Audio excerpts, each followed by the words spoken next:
Louvem o nome de Yahweh, pois ele exaltou o chifre do seu povo. Ok, mas que história de chifre é essa? E por que Deus o exaltou?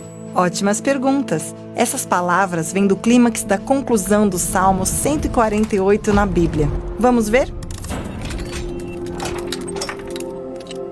Ok, primeiro vamos nos orientar. O livro dos Salmos é uma grande coleção de poemas na Bíblia hebraica. Há 150 poemas, ou o que chamamos de salmos, que são organizados para contar uma história. Os salmos contam uma história? Sim, começa com a promessa de um rei que trará a vitória para Israel e segue para contar a história de como Deus resgata Davi de sua aflição e o levanta como rei. Mas Israel cai nas mãos das nações inimigas e o povo é deixado sem um rei e sem um lar.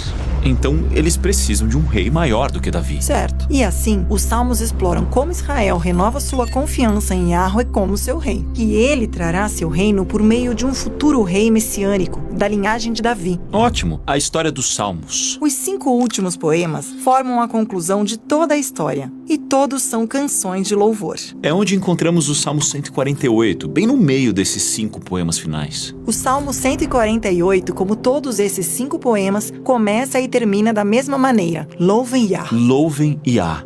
Deve ser uma abreviação de Yahweh, o nome que Deus revelou a Moisés. Certo. E esse verso é geralmente traduzido como Louvem o Senhor, mas em hebraico é Aleluia. Aleluia! Parece familiar, né? Hoje, quando as pessoas cantam a palavra Aleluia, geralmente a usam como uma maneira de louvar a Deus. Aleluia! Mas em hebraico, Aleluia não é algo que você diz a Deus. É algo que você diz para outras pessoas, quando as convida a louvar a Deus. Então aleluia significa: ei, você aí, você deveria louvar o Senhor. Exatamente.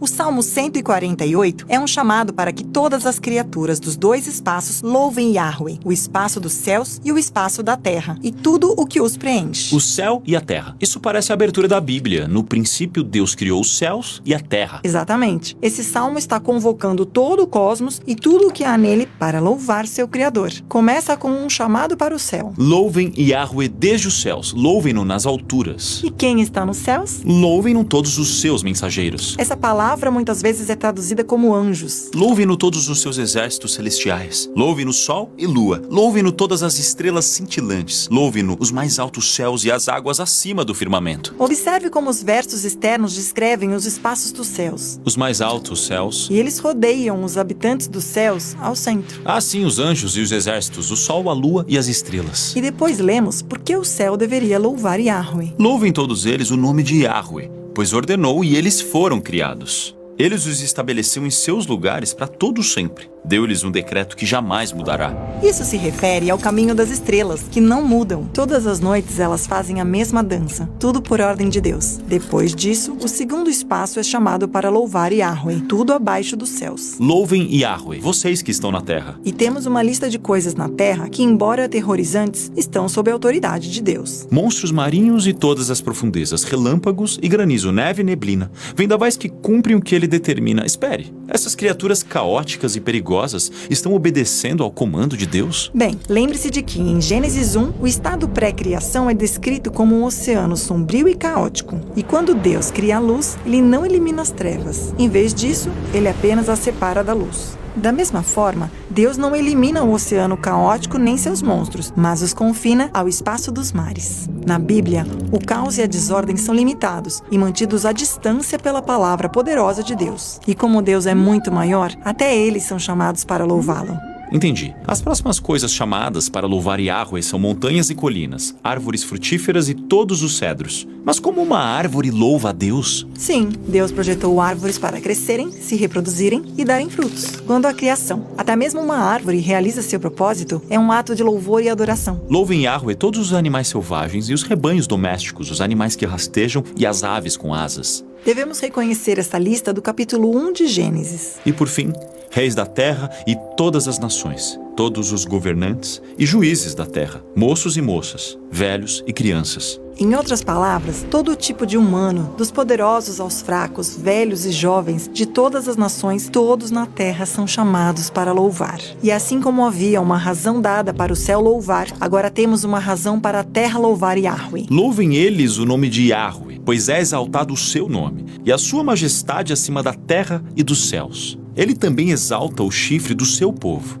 o louvor de todos os seus fiéis, de Israel, um povo perto dele. Então finalmente chegamos aqui. O chifre exaltado por Deus. O que será isso? Esta é uma imagem de um touro levantando seus chifres após vencer uma batalha. O chifre erguido é um símbolo de vitória comum na Bíblia, especialmente após ser resgatado da opressão. Neste salmo, observe quem é o dono do chifre exaltado.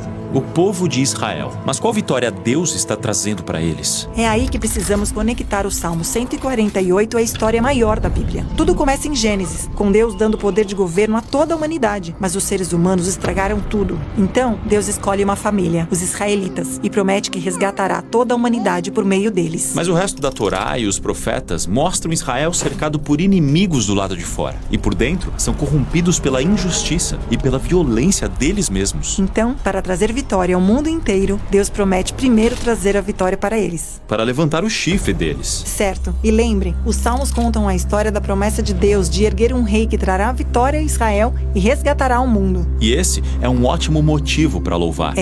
Como toda a criação será resgatada por esse rei, faz sentido que a terra, os céus e tudo o que há neles sejam convocados para louvar Yahweh. Aleluia.